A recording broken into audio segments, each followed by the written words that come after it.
Okay, welcome everyone to the LinkedIn Job Hunting Hacks session. This is a Career Development Association Australia workshop at the Melbourne Career Expo 2026. I'm also going to be recording it, so if you want to stay out of the recording, just stay on that side of the camera. And yeah, great to have you with us, and lots of things to see and do today. And I'll be running another workshop at 11:30 as well, if you'd like to come back for that. So yes, hello. It is. So if you scan that QR code, that will send me an email, and I'll happily send you the video recording and the slides. And there's no cost to that as well. So yeah, most welcome to receive the recording. So my career started 6 days after my last year 12 exam at Westpac in Adelaide, and I worked in the bank for 11 years in a variety of different roles before I moved to Melbourne in 1994. I got a job, found out I was pregnant, got sacked, and basically haven't had a real job since. So I've helped get a lot of jobs, and I've helped a lot of other people both get jobs and start up their own businesses as well. So I am a huge advocate of joining professional associations. So they're the organisations that I'm a part of. My first website was newcomersnetwork.com, which was for people who'd moved to Melbourne, and I ran monthly events for people who were new to Melbourne for nearly 20 years, and I've written 5 books, and they're also available. And I've got a little handout on the chair in the front here if you would like to get some additional resources. And also, every presentation that I do, I like to share my social media links. So if you'd like to follow me on your favourite social media chat platform, then yeah, there's lots of information that I share on a roughly weekly basis. So if you scan that QR code, that's what will happen. It will create this email that comes to me, and then I'll just email you the slides and the video recording as well. And you can also have a look at all the other Career Expo workshops I've done on that link, and I'll be putting up blog posts for today's 2 sessions as well. Now, if you haven't already seen it, the Career Development Association has a little stand next to us here. Oh, and we're going to be competing against the Army. And you can organise a resume check or a one-on-one counselling session with a career development professional there.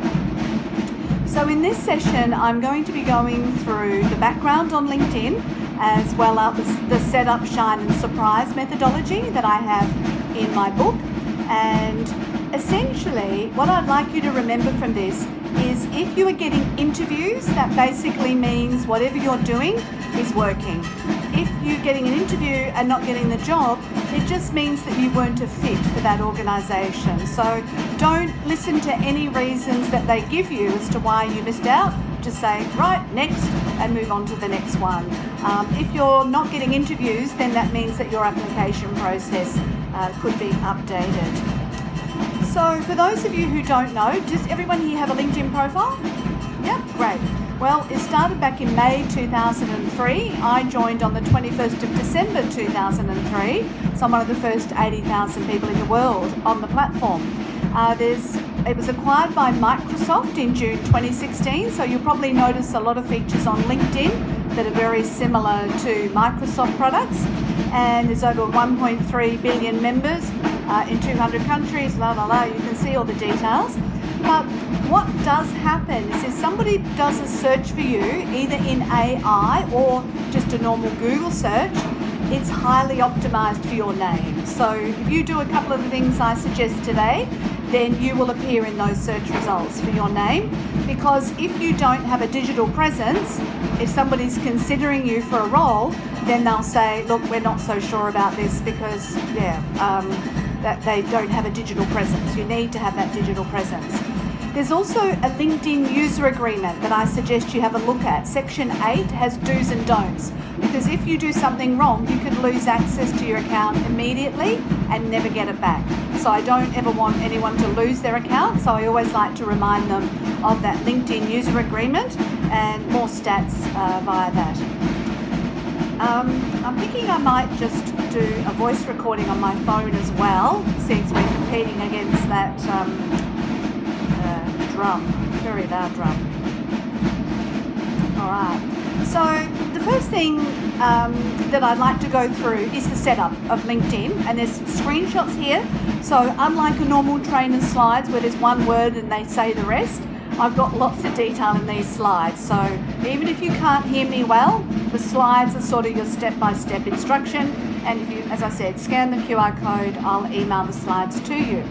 So the first thing when I'm working with a client or a student is I like them to collect their LinkedIn statistics, because you can then tell whether your LinkedIn profile is working for you.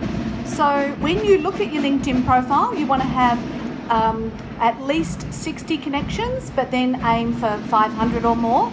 And then you want your views per 90 days to be over 100, and your appearance in search results in 7 days to be over 50. So if those two numbers are not over 100 and over 50, then it's showing that your LinkedIn profile is not attracting opportunities to you. So my whole goal when I work with a client is to get more people to look at their LinkedIn profile. And as you'll find out in the next session, it's because so many AI generated resumes are being sent when a job is advertised that a lot of people don't advertise jobs anymore because they don't want to have to deal with those hundreds of AI generated resumes. So that's why they go looking for someone on LinkedIn rather than advertise. So this is why we want to optimize LinkedIn. I also recommend that you try and get at least 20 votes for your top 2 skills, and also that you get at least 6 recommendations that you've both given and received. I think we should be dancing to this, not trying to learn LinkedIn. Anyway, the next thing I like to recommend is you do a couple of backups, and there's 2 types of backups you can do on LinkedIn. The first one is if you just visit your LinkedIn profile, and on that More or Resources button, you can see Save to PDF, and that gives you a little digital copy of your LinkedIn profile. But the other one that's even more important is from the back end, the settings. And what you can do is you can download all your data. So that means all those people you're connected to will appear in an Excel spreadsheet. First name, last name, current job, current company, and date you connected. So you can use that as a little prospecting list and say, "Hi Mary, I know it's been a few years since we've caught up, but I'd just like to let you know I'm now looking for this. Is there anyone you can suggest that I talk to about roles in that area?" So, you can go back to people and do that sort of networking, and that's a really good thing to do at least every 6 months, again, just in case you lose access to your account. Yes, good idea to sit up front because of the loud noise. Yes, well done. All right, so the next thing I like to recommend that you do is in the back end in settings, you can add all of your email addresses. Now, it's really important that you never remove an email address. Some of you may have noticed that when you go to the internet now, your internet browser tries to automatically sign you in to everything you've ever created. And what can happen is, if you don't have your email address on your LinkedIn account, you end up with a new LinkedIn account. And now you've got 2 LinkedIn accounts, and that's a bit of a problem, trying to merge them back again. So if you have all of your email addresses in the back end of your one account, you can't accidentally create a duplicate account. So yeah, it's just a really good fail-safe method. The other good thing about leaving your old work email address on your account is you can verify your account with that work email address. So it saves you having to scan your passport, which I don't recommend, to verify your account. So again, please add all your email addresses to the back end of your account and never take them off. So for those people arriving, if you scan the QR code, I'll email you the slides and the recording. The other thing I recommend you do is add your phone number to the back end. Now, people can't see your phone number, but if you lose access to your email, you can still log in via your phone, and you can also turn on 2-factor authentication. And that's really important because I've had 4 people try and hack into my account in the last 6 months because I've got a little alert on my phone. So, people do try and hack into LinkedIn accounts. So having this 2-factor turned on is also, and then the other thing is there's a lot of other settings you can look at on LinkedIn, so I just suggest that you go into that back end and have a look at those periodically. Now, this is one really easy thing to do, which is to change your LinkedIn URL. So on your own LinkedIn profile, when you look at it, in the internet browser, you'll see first name dash last name and a bunch of numbers and letters. What we need to do is change that to just your name. Now, it looks a lot better, but it also optimizes your name in Google search results. So if a decision maker is looking for you on the internet, they're more likely to find you if you've changed your URL. Now, the good news is if you've got the old link on your resume or your cover letter or whatever, it will still redirect to this link. So I'll show you that at the end if you'd like to see it, but very easy to do, or you can just click that link and go there and change your URL. You can add numbers or letters or dashes. I don't recommend anything related to your birthday, but just so long as it's been personalised, that will help you appear in search results. So they're the main setup ones. There's lots of other things you could look at, but we've only got 30 minutes, so I'm giving you the quick overview here. All right, so the next thing to do is actually update your LinkedIn profile. And this strikes fear into most people because they feel very comfortable talking about someone else, but not so comfortable about talking about themselves. So what I want you to remember is this is not about saying I'm the greatest person ever for this type of job. It's about providing the details so a robot or a person can find you 24/7. That's the goal of this. So we're not saying I'm the best, we're just saying I can do X. And that's what it's all about. So the first thing to think about is your photo, and you'll notice my hair colour is slightly different to that photo. It's only 2 years ago. I'm waiting for the last bit of the dye to come out, then I'll definitely be getting a new photo. But it is not about our age or our wrinkles or anything like that. It's about the energy and enthusiasm that we convey in our photograph. So I went to a professional photographer and he took 70 photos before I found one I like. So if you've taken 3 photos and you hate all of them, you've only got 67 to go. So don't worry, just keep taking a photo until it looks good. Sometimes if the camera's a little bit up and looking down at you, it sort of gives a better angle on you. If you can take the photo indoors and think of something exciting, your pupils will dilate and you'll look more energetic. And when you smile so there's a little crease at your eye level. That way people know that you're genuinely smiling.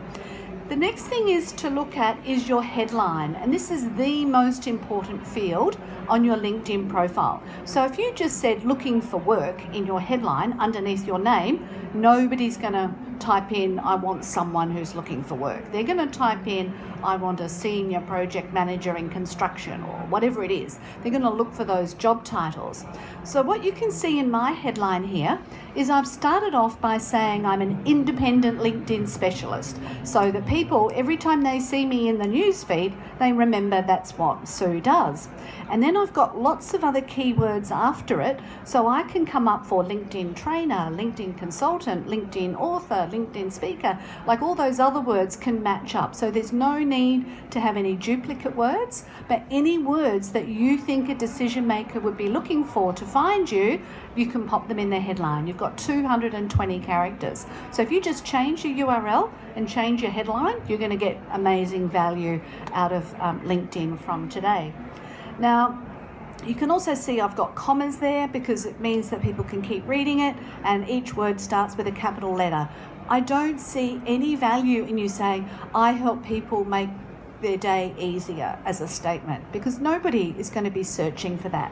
So we've got to always think, what would someone be searching for? And if you have like a really niche skill set, like some particular program that you use, put that program word in there too, because that's going to help you appear in more search results.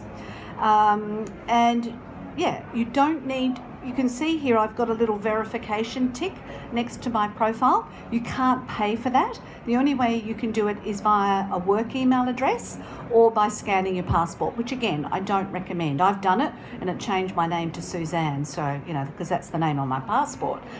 So it wasn't of help. So for those new people arriving, if you scan the QR code on any of these slides, I will email you the slides and the recording, okay?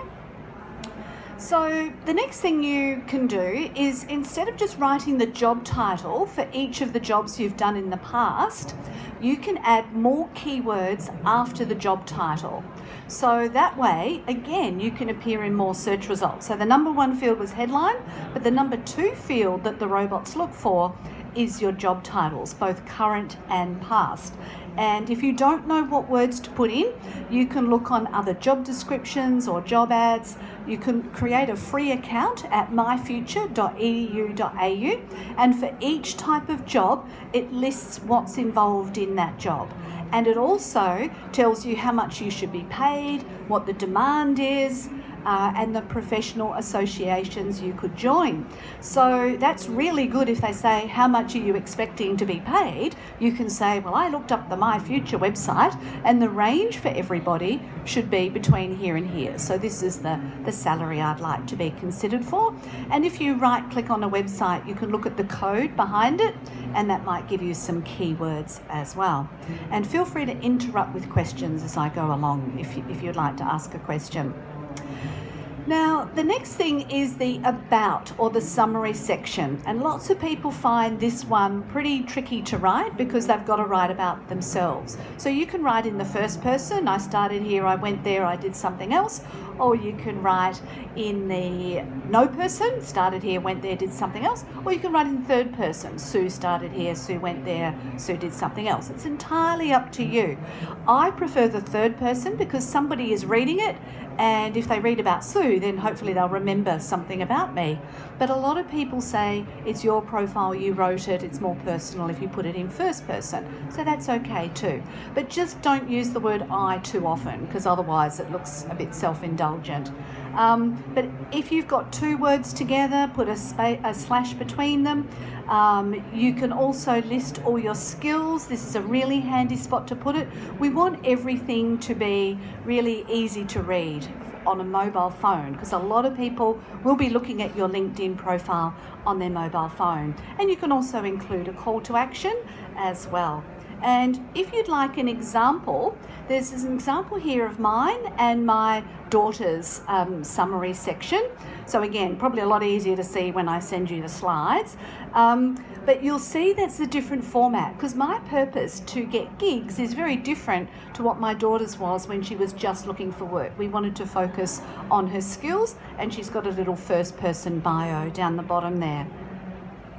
Now, if you're not currently working, unfortunately, the robots see that as not as good as somebody who is currently working. So I've got a little hack to get around that. So what you can do is, say your job finished in May and you're now been looking for work since May. What you'll say is from June until now, you were doing career research. And you put in career research and the job title, and you provide all this background information. So as far as I like that smile, as far as the robot's concerned, it believes you're working. And so you appear in search results. And I had a client who hadn't been working since April last year. And as soon as he put this little career research thing in, a recruiter called him within 2 weeks. It was so exciting. And he got a job, a few weeks after that. So when a person looks at it, they can see, well, clearly the person's not working now, but they know that you're not just sitting at home feeling sorry for yourself watching bad television. They know that you're actually doing something to try and find the work. So it works, for lots of reasons. So I really recommend that career research option. Now, when you go to write down all the details about your previous roles, you might think, I don't want too much information, or I only want to put the last 10 years. I say put everything down, because the whole goal is to get more search results. That's our number one mission. We just want more people to find you. So what you can see here is we start off with the job title and some keywords, and then in the description we talk about achievements in past tense, because you've already done those. And then all the tasks that you do in the job, you write in present tense. So that way, people say, even if it's a previous job, Mary can do this, Mary can do that, Mary can do something else. So you get lots of a sense of a lot of the capacity that you have.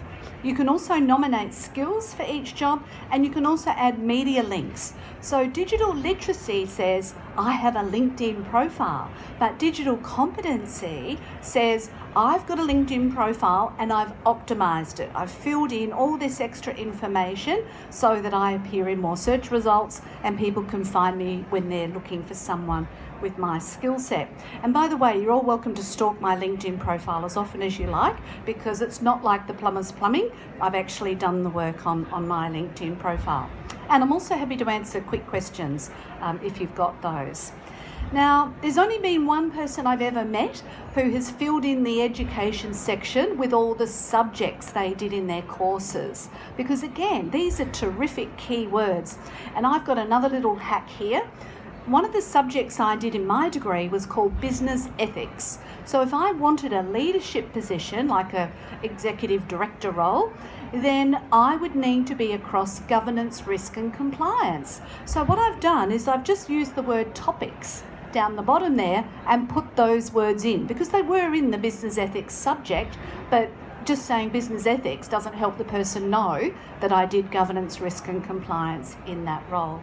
So, and yeah, even if you only did 2 subjects of a course, like I started my first business certificate in banking at TAFE in Adelaide, and I hated it. I was falling asleep in costing lectures. This is a sign, this is not the right course for me.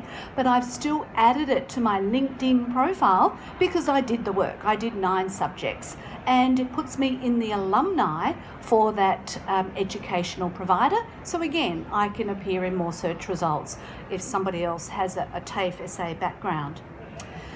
Now, when LinkedIn first started, it was basically an online resume and job ads platform. That's it. And you would get a new job based on how sexy was your previous job title and how sexy was the organisation you were working for. And that was, you know, a long time ago. But now we're a skills-based society. So we rely on people based on what skills can you bring to my organisation. So wherever you can nominate a skill for any of your experience, I want you to tick that box. So go through all the skills you've listed and make sure you've ticked wherever you've used those skills throughout your LinkedIn profile. So you can use it in experience, in education, in projects, and yeah, there's plenty of skills you can add in there. And also, you want to write recommendations. So I met this guy once, he was a lawyer, and I was showing him a LinkedIn profile, and it had 160 recommendations that this guy had received and 0 that they'd given. Now, you and I would say, well, that sounds like a pretty selfish person if they receive 160 recommendations but don't give any. But this guy was a very smart lawyer. And what he said to me is, clearly no one asked. And I thought, that's a damn good question. Did any of you wake up this morning and say, I can't wait to come to the Career Expo, and when I go home, I'm going to write my best friend a LinkedIn recommendation? Did anybody wake up with that idea this morning? No. So you're going to have to ask your best friend for that recommendation, and likewise make the effort to give a few people some too. Now, there are loads of sections, at least 29 sections you can fill in on a LinkedIn profile. So I suggest that you allow up to 10 hours to fully complete it, and you will see your statistics increase. I guarantee it. So if you go through these slides and fill in all the boxes, that will happen. And you may have seen the option to choose open to work, and you can fill in 5 job titles there that you're interested in going for, and if you tick a little box, you have a green frame around your face which says open to work. Now, some people like that green frame because they like to let people know that they're looking for work, and other people feel it makes you look a bit desperate. I kind of fall in the second camp. I'm not a huge fan of it. I like to say in the about section, I'm looking for such and such, rather than have that big green banner showing up the top. So it's up to you. You can turn it on or off. But what I will say is, if you're applying for a job through LinkedIn, you can attach one document. And all of my clients who don't just attach the same boring resume to every other thing, but they create what I call an application document, which is a cover letter and a resume tailored for that role. So it takes a bit of time, but if it's a real job you like, I would suggest you create this little application document, save it, and then attach that. And all of my clients who do that get interviews, because obviously it's the only application that was sent through that was tailored for the role. So that can work really well if it allows you to do that application through LinkedIn. And also, I recommend you create, I call it the 10-page resume that has a list of everything you've ever done. And then each time you apply for a role, you save it as a new file name with today's date back to front, the job title and the name of the organisation you're applying for and your first name. And then that way you take out anything that's not relevant and you shuffle the order for whatever is more important and you save it, and you know then that that's the file you sent off for that particular job. So it just, makes that process, it's hard to create the 10-page resume first, but then obviously you just create whatever resume is suitable for the role. Now, you can have a resume longer than 2 pages. In fact, I recommend it because a lot of the time now your resume goes into an applicant tracking system of some sort, even if the client just put all the resumes into AI and said pick the best candidate. It's not the best way to do it because it's your personal data, but organisations are doing it. So if you didn't have that information in your resume, you'd miss out. So that's why I'd rather you have a longer resume where the words are in it that you could still get through that first cut, but you just make it lots of white space so it's really easy to read for a human. You don't squash it into 8-point font and put it on 2 pages.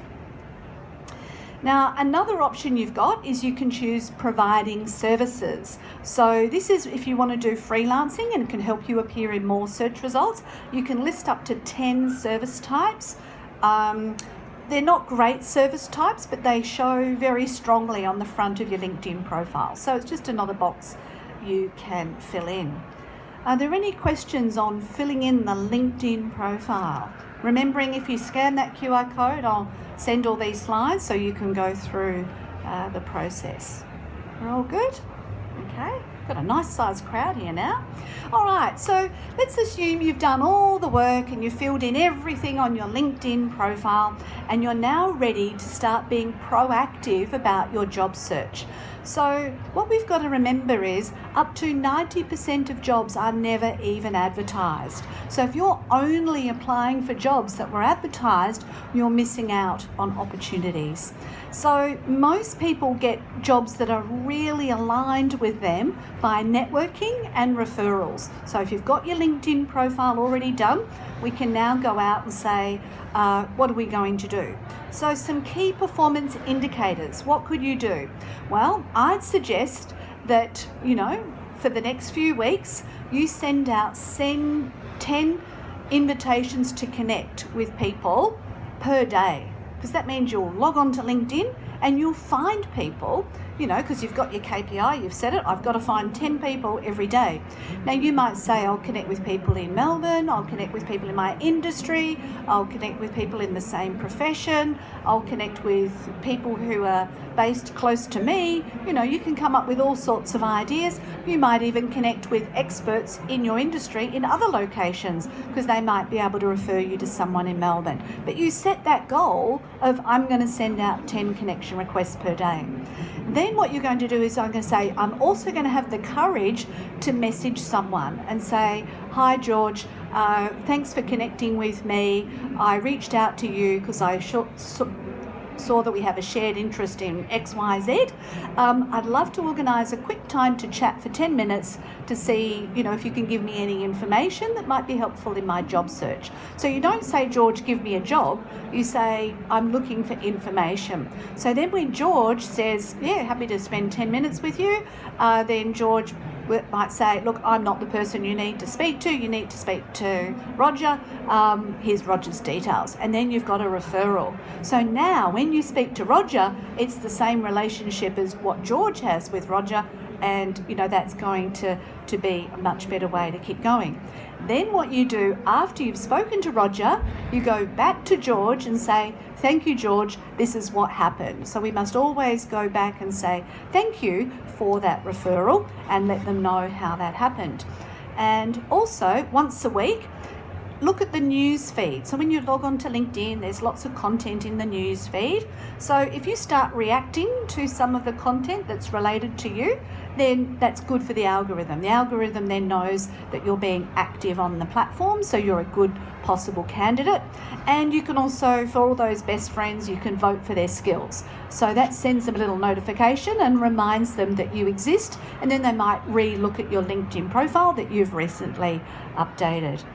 Then what you can do once a month, only once a month, I don't want you to feel scared about putting something out. I'm going to make some suggestions as to what you can post shortly, but once a month you can put up a post, and you can think of that best person that you've worked with in the past and write them a recommendation.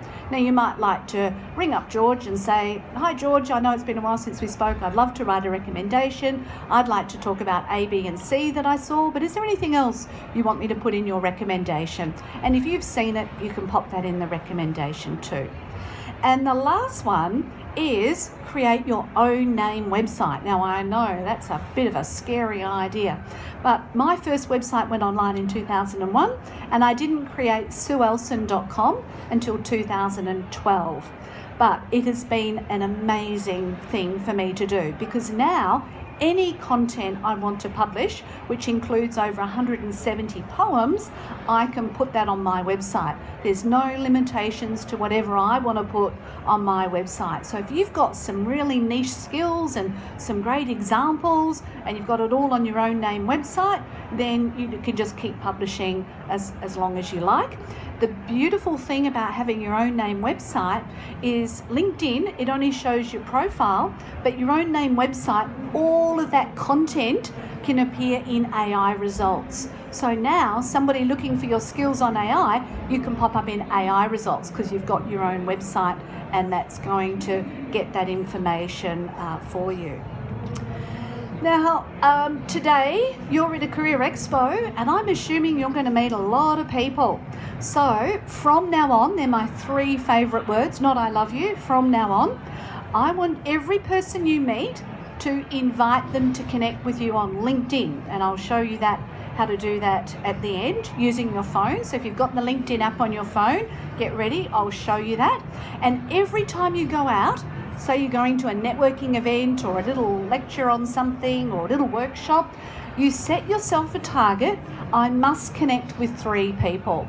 And I connected with a lady over 8 years ago, and then I got a gig last year, even though I met her 8 years ago. You just never know when the connection could be helpful to you. So you can have 30,000 connections. So unless you go to an awful lot of events, I don't think you'll run out. So yeah, from now on, every time you go somewhere, connect with 3 people. Now, don't forget, you go to a friend's barbecue, you can connect with all your friends there too, because they could be good referrers as well, and family members. Every email you get, send them an invitation to connect. Every phone call, text message, job application, person you send an email to, invite them to connect on LinkedIn. You just never know where it could lead to. And you can also use something called a Google Advanced Search. So if you go looking for someone on LinkedIn, you might not find them because you've only got a small network. But if you use a Google Advanced Search, you can search the entire LinkedIn database. So if I was looking for a surveyor who specialised in sustainable design based in Melbourne, who had worked for an architect, I could put all of those words into Google Advanced Search and then choose website linkedin.com, and I could find that exact person using a Google Advanced Search. So you can really tailor who you start networking to and building up your network. Now, back in the day, everybody used to keep their cards super close to their chest. They didn't want anyone to know who they were connected to, but now the more people you're connected to in your industry with the similar skills, the database says, wow, this must really be someone who's a good scientist because they're connected to, hundreds of other scientists. So yeah, it's really good to connect with like-type people. Now, as I said to you before, getting referrals is really good. So this is the Google map of an area close to where I live. And what I've actually done is I've zoomed in on Google Maps and looked at the organisations that are close to my home, and I've actually contacted them and offered my services to them, because it is so much fun being able to work close to home. Like, everybody says work from home, I say work close to home. So that way you can walk home for lunch, or, you know, pick up the parcel or whatever has happened, because you're working close to home. And a lot of people just end up in jobs because of this and that happened. But if you can work close to home, it's amazing. So zoom in on Google Maps, look for those organisations and follow them on LinkedIn. Because if you're following the organisation, you're more likely to appear in their search results. And then you can also look at the people who work there, your 10 connections a day, start reaching out and connecting to those people. I'm an expert who lives close by, would be lovely to connect with you. Now, every social media platform is what I call a megalomaniac. So for those new people arriving, if you scan the QR code, you'll get a copy of the slides. I'm happy to send the slides and the recording to you. And there's also a little handout if you want the paper version down here. So every platform wants you to engage with the news feed. They want you to be liking people's posts, because if I put something out and nobody likes it, I go home all sad. But if lots of people like it, then, you know, I'm going to keep coming back and spending more time there. So make sure you choose one of the different types of reactions. So you don't just have the thumbs up, you have the celebrate, but you can endorse people for their skills, write the recommendations, respond quickly to any messages that you get. And if you go to your local library, you can get access to LinkedIn Learning for free. And you can do as many courses as you like and then put them on your LinkedIn profile. And I call that a micro-credential. Now, I will warn you, they are very American, but they're really good, you know, really good quality. They've got videos and notes and all of that sort of stuff. So you don't have to race out and do a ridiculously expensive master's or PhD. You can just do lots of little short courses on LinkedIn Learning for free, just using your local library card. So what it means is you're from home, you log into the library website, and then you get access to LinkedIn Learning. Really simple. Now, as I said before, you can post content in the news feed. And a lot of people say, I don't know what to post. Like, what can I talk about? So here's some ideas. And I did actually get these ideas from AI. So this is I thought, yeah, they sound reasonable. So I popped them in here. Everything else is my own work, but this was a little AI. So, oh, sorry, that was the summary of that. Where were we? Posting. So you can do a career reflection. So in my career in such and such, I learned these 3 things which were amazing, which is, you know, really good summary and a bit of a talking point. I also like you to include an image that tells a story. So if you've got a picture with a face in it and a background and a sign, and people can just look at the picture and say, yeah, this kind of makes sense, then, you know, that's a really good image, because we want people to stop scrolling. Because if they stop scrolling, that tells the algorithm that this was good content and it will spread it further. So your message will go out further. You could provide an industry insight, something you know about what you're doing. And you can talk about how to post something, you know, how to do something. You've already got the steps, you know that. Might be 101 for you, but it's not new, it's new for me, so I'd be interested in that how-to. A behind-the-scenes story. Everybody loves a bit of goss. Well, obviously don't share anything commercially confidential, but, you know, something, oh, did you know that when we make donuts, we do this? You know, it's kind of interesting. A case study. And the last one, the gratitude post. Anybody who says, I've just finished up my role and such, and I'm now looking for this, those posts go nuts. I don't know why, but they just seem to be, they go really, really well. And you can see in this fictitious one that I made up, that was not using AI, I mentioned a few people's names, so it would notify those people that I wanted to thank them for their contribution, you know, for this previous role. So they're your setup, shine, surprise methodologies. And remember, if you're getting interviews, that means your job application process is working. If you're not getting interviews, that needs to change. And if you're getting interviews but not getting the job, it means you just weren't the right fit. Now, it could have been you were wearing a Collingwood scarf that day, you know, like, I don't know, it could just be some random comment you made and they don't like you anymore. And I usually tell people not to barrack for Collingwood because people will either love you or hate you, but that's probably got nothing to do with careers. So yeah, don't worry. It's just not worth worrying about. And if they give you some reason, we wanted somebody with more experience, well, why did they bother interviewing you? You know, you're obviously good enough to be interviewed. So any reason they give you is just an excuse. And they're going to say something that means you won't sue them. So just ignore whatever they said and just say, right, that means that's a no, move on, and I'm going to go on to the next one. Now, there are a whole bunch of amazing volunteers like me next door at the Career Development Association of Australia stand.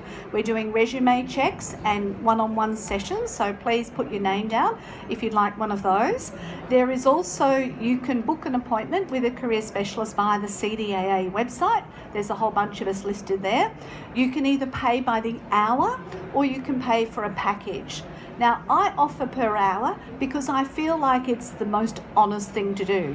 If you do an hour with me and you don't like it, well, you've still had an hour's work and, you know, you don't waste the whole package amount. So that's what I prefer, but entirely up to you. Make sure that the person's a right fit if you go with the package.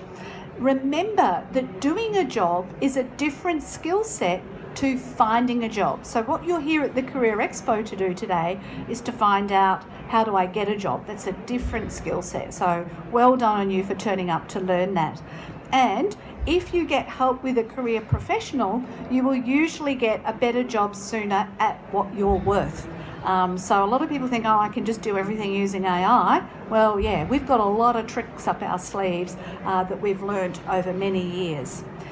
There is also, I mentioned the My Future website before, there's a careers quiz on there that you can do, which will also give you some clues as to what you might be suitable for. I find a lot of government information is excellent. I'm going off to Ballarat to do a LinkedIn program out there for women. So if you're a woman who lives near Ballarat, let me know. And there's also the reasons why to seek a career professional. You can learn about that. Now, if you've lost your job and the employer offered you employee assistance, outplacement, specialised job services, please take it up. You know, you will learn something from that process. So anything you can access, take it on board. And there's local community organisations, there's council programs, there's neighbourhood houses, there's all sorts of support that you can get out there. So be prepared to ask for that. And try not to listen to those well-meaning friends who make ridiculous suggestions to you. So I'll give you an example of one of my well-meaning crazy friends who suggested that I should help edit AI for $23 an hour. Now that is a gross underuse of my skills, and it would actually make me go quite psychotic if I spent that long at a computer just editing AI. So, you know, very inappropriate suggestion. So obviously I just have to say thank you for the suggestion, and then I have to move on with what's aligned for me. So I know he was only trying to help, but that is not of help to me at this stage of my career. Now, I've also got a whole bunch of free webinars and recordings, and again, if you scan the QR code or grab the sheet down the front, you can see all the details of the previous presentations I've done at Career Expo since, well, 2023 on this slide, but they actually go back to 2014, so I've done lots of them. And next Saturday morning from 11 till 1, I'm doing a hands-on workshop where you actually get to work on your LinkedIn profile. It's only open to 9 people and it's at the Melbourne City Library. The $29 ticket includes a digital copy of my LinkedIn for Me book, and the $59 ticket includes a paperback copy of my book. But you actually get 2 hours to work on your LinkedIn profile next Saturday, if you'd like to do that with, you know, some other proactive people. And if you'd like to say, if you wanted to take a shot of that one, if you would like to say thank you to me or anyone else Remember, you can always write a review. We always appreciate reviews. Most people only write reviews when something goes wrong, but it's a really nice idea. My mum taught me you should always say thank you. So if you've seen somebody whose work you like, feel free to say thank you. And as I said, that QR code will send you the slides. So I am now happy to answer any other questions that you have on LinkedIn. Yes? I've just got so we talked a little bit about validating. Yep. Verifying your LinkedIn profile. Sorry. Yep. What are the impacts if you're not able to do that? Nothing significant. Okay. Yes, so it doesn't mean that you will automatically be shown higher in search results. It just means that the person says this is a genuine profile. So what I often do, and I'll see if I can show this to you. The tech guy assured me if I press this, it will show it, right? So on anyone's LinkedIn profile, I'll just try and get the mouse here. Where is the mouse? Here it is. Right. If you look at anyone's LinkedIn profile and you hit that resources button, it will say about this member. And if it shows that you didn't join in July 2026, there's a pretty good chance it was you, right? Obviously, if it was July 2026, it's more likely to be a scammer. So I say to people, if the person's profile is not verified, just find out when they joined. And then that's good enough. Yeah.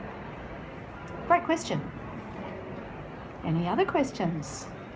Yes? I have one question. I'm concerned about going job hunting. Can you come a little bit closer so I can hear you? It's just a lot of background noise that makes it really hard to hear. In fact, you can even say it on the microphone if you like. Oh, well, okay, so one of the things was I was just a bit worried about, well, if I go job hunting and I run into scammers, do you have any advice on making sure I'm not like giving my email address or something like that to a scammer or... Thank you. Great question. So yes, a lot of people do have concerns about their email address being out there on the interwebs. My email address has been on the internet since 2001, and yes, I get plenty of spam, but I got used to it. You know, I know what's likely to happen. But when I'm looking for work, I want people to be able to contact me. So if I don't have my email address, I'm reducing my chances of someone finding me. But if you've had difficulties and you don't want it to be visible, there are a few things you can do. So first of all, in the back-end settings, under me, settings and privacy, you can choose visibility in here, and you can decide whether or not your email is visible to the public. Right? And you can turn that only visible to me. And that means even though you've added the email address to your account, no one will be able to see it. But what it does mean is the only way someone can reach you is if they message you on LinkedIn. And if your main goal is to find work, I like to make the email address as visible as possible. The other thing you could do is you could have your email visible whilst you're looking for work, and as soon as you've got the job, make it invisible again, if you want to do that. So what you'll notice on my LinkedIn profile is my email address is visible in several places. So first of all, it's visible in that contact info one. So if we press on there, you'll see the email address is in there, here.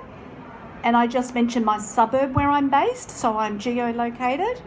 And I've also got my email address in the about box, because if somebody is looking at this on their Android device, they can just press it and email me straight away, because I want people to contact me. And I've also got it in where my actual current job is. If you click on more here, you'll see I've got my email address there. So I'm saying I want you to contact me. And then you've just got to use your own discernment to determine whether something's a genuine offer or not. Yeah. I usually check the website and go through some of the details. That's great. Yeah. If I feel that's a bit, I feel like there's some things like the hours paid, Yeah. And look, you know, unfortunately the internet is full of people who are trying to rip us off, you know, that's not going to change.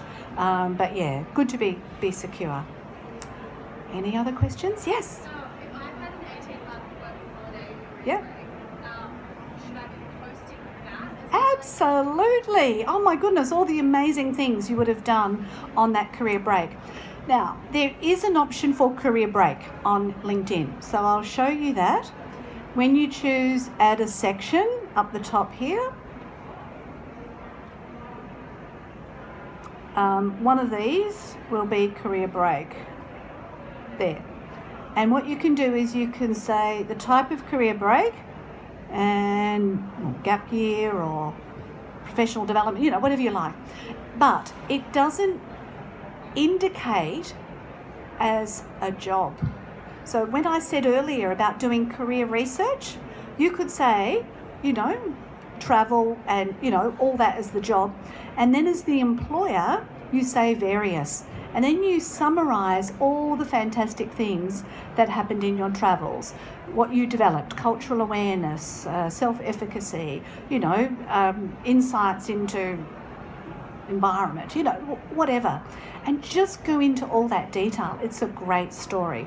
Because what happens is, if there's a gap between when you finished the last job and now, and no explanation, what people think is unemployed, disabled, on drugs, in jail, you know, some other terrible thing, because there's nothing written in.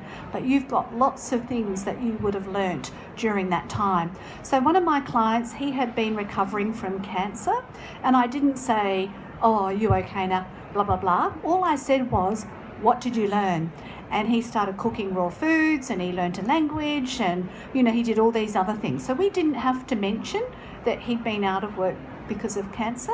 We just said a sabbatical, and we grouped all the things that he'd been doing.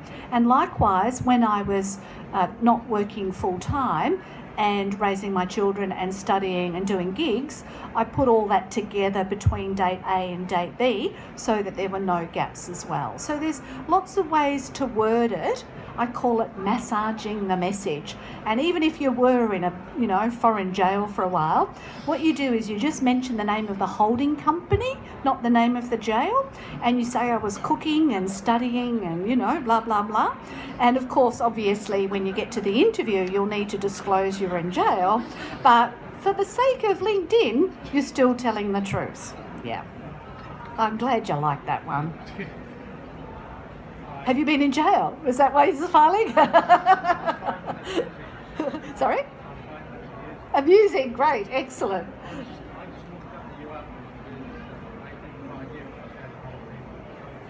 Yes. You're like a Smith. I'm like a Smith, yes, because I've been publishing content online since 2001. So yeah, it's a long time.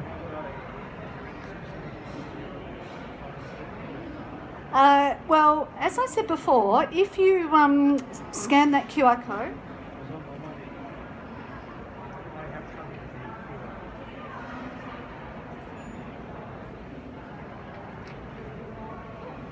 excellent. Now, yes, come on. I guess, would you recommend like buying the LinkedIn Premium? Great question. Yes, thank you. LinkedIn Premium. If you haven't updated your LinkedIn profile, paying for premium is going to be of no benefit to you, right? So you must fully complete everything I've said in this and more if you can on your LinkedIn profile. Now, I only joined LinkedIn Premium about 3 years ago, and it was good because, I mean, I'm making money out of LinkedIn, so I feel like I should pay for premium. But I chose the cheapest option, which is jobs and careers. And I pay for the year, so it's about $300 a year, and it's tax deductible. So what are the benefits for me? Well, first of all, when you look at my LinkedIn profile, you see this little gold logo. So that, you know, gives it a bit of status. Another feature I really love is in the messaging, I can set up my little away message. So if somebody messages me, it automatically says it sends them this message here. I aim to reply to you, blah, blah, blah. And I really love that away message because it looks like I'm responsive. Now, it, in theory, puts me higher up in job applications. It enables me to do more searches.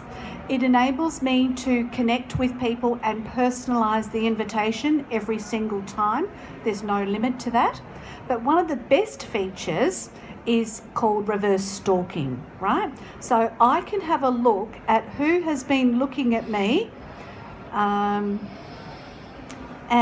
these people are technically all, oh, good grief, go away. Cancel.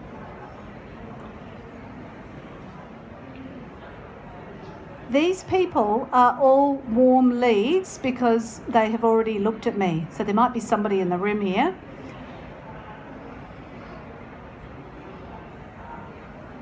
So here, and I can see this for the last 90 days.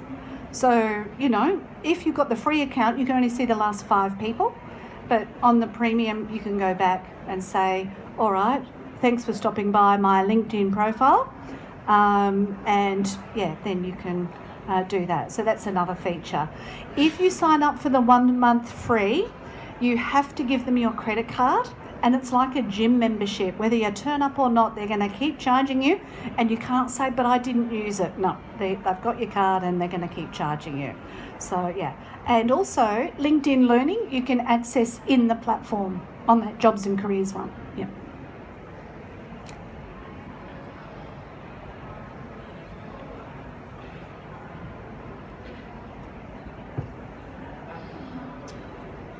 Yes, I just had a question regarding your personal website. So what's the best way of setting one up? Like to actually host one? All right. Yeah. Excellent. Okay, thank you. Actually, I had 2 seconds. Yeah, sure. Okay, so the question's about how do you set up your own website? Well, there are lots of services where you just pay a fee and it's drag and drop. Yeah. It is more expensive to do that, but it means you get something up real quick. Yeah. I would actually suggest as a starting point, which is completely free, you go to wordpress.com and you just say your name.wordpress.com. So you don't have your own domain name yet, you just have something.wordpress.com and that's your position on the internet because that's completely free and you'll have plenty of scope there and you can migrate that to the full WordPress version later. Now, I use a company called ddns.com.au here in Melbourne. It's only $100 a year to host your website there. And the best part about them is you can call them on the telephone and talk to them and they don't charge. Like, you don't have to sit there on those stupid chat things trying to work out what's going on for 3 hours. You just, office hours, call somebody, say, hi, I'm really sorry, but I can't work out how to do, and they fix it. Like, it's amazing. For $125 a year, I think that's a bargain. So that's who my hosting is with. I've installed a free version of WordPress, and then I just update it myself. So it took a little bit of work, but I do have to have backups in place because WordPress websites that you build yourself can be hacked. So I've got some security procedures in there. So that's why if you buy something off the shelf, they're responsible for the security, but it is going to cost you more to do it that way. Yep. And then my other question was with the, when you're connecting with people, is it best to set a note as well? Yeah. So the question is, when you're connecting with people, is it best to send a note? So I'm in a group with lots of other LinkedIn trainers worldwide, and they've done some research. Do you get more success if you include a note or less success? And it's line ball. It doesn't make too much of a difference. But if you connect and say, hi, my name's Sue and I want a job and, give it to me now, well, it doesn't, nobody's going to want that message. So try and make it as personal. I always say, look for information. Your goal is to get a referral. That's always the request. Who can I speak to? Where should I go? What else would be helpful? That kind of thing. And the other thing is, it's a good idea to buddy up with a friend through this process so you can keep yourself accountable, to some of those KPIs we talked about before. But then also, if you have somebody who you would like to be your mentor, right? You've found someone and you think they would be really good to be your mentor, and you approach them and say, will you be my mentor? And they'll probably say, oh my God, I'm flat out, I can't cope with this, right? And they'll say no. But if you say to them, look, I'm currently looking for work and I know you're an industry specialist. I'd really like a mentor for the next 3 months. And what that would involve is meeting with you personally for about an hour and then just checking in with you once a fortnight for those 3 months. Is that something you'd be open to? So you give them a really clear picture of what that mentoring would look like, so they don't feel like, you're going to be ringing them 5 times a day. That's a much better way to get that. Yeah. Cool. Yes. One more. Do you have any tricks or tips on how to optimize your LinkedIn for a potential career change or industry change where your existing network may not be applicable to what you're seeking to go into? Yeah, absolutely. So this is a question about how do you adjust your LinkedIn profile for a career change, okay? So you might have been plumbing yesterday and today you want to be an electrician, 2 different fields. I know they're both trades, but, we'll just use that as an example. So the fields that are most important are your photo.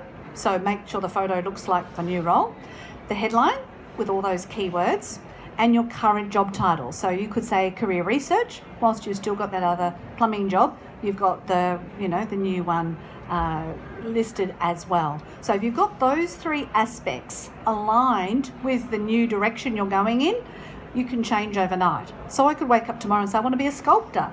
And I just change those 3 sections, and then the platform kind of understands that.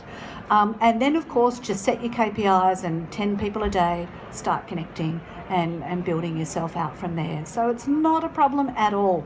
The only issue I have with technology is it wants to put us all in one box, in one category, and that's really annoying. So if we are one box, one category people, it's actually a lot easier to get a new job than it is if we're multi-dimensional. So that's again why I say, you look like you were the first person here, you've been engaged the whole time, I'd hire you. Like if you came to me, I'd hire you. Like that's enough evidence for me. But yeah, if people meet you in person, then you've got a much better way to do that. So if you're doing that referrals, yeah, they're going to be much more likely to take you in that new direction. And the other thing is, I'm a huge fan of doing anything on a transitional basis. So how about you do what you're doing now for 4 days a week and something new for 1 day a week, and then build it up, and then 3 days, 2 days, and then transition to something. That's another really great way. And please don't think it's not possible, because you've still got plenty of transferable skills. Like, I am so grateful for my banking skills. I don't trust anyone. I treat everyone with suspicion. I detect fraud all the time. Like, it's fantastic skills to have. Thank goodness I started my career in banking. But do I want to go back? Not really. So, there's plenty of things to be able to put that in perspective and say, this is what I've done and this is, what I'm going to do in the future. And even though the robots don't want me to be a poet and a LinkedIn specialist, I'm going to bash their head in until they realise I'm both, right? And, I've just got to keep publishing and be found for those things. And that's why, as we go back to the website idea, you can be 6 things if you want, no worries. But just so long as there's a record of it, then you'll appear in those search results. Yeah, cool. All right, now technically I've got to stop talking about LinkedIn.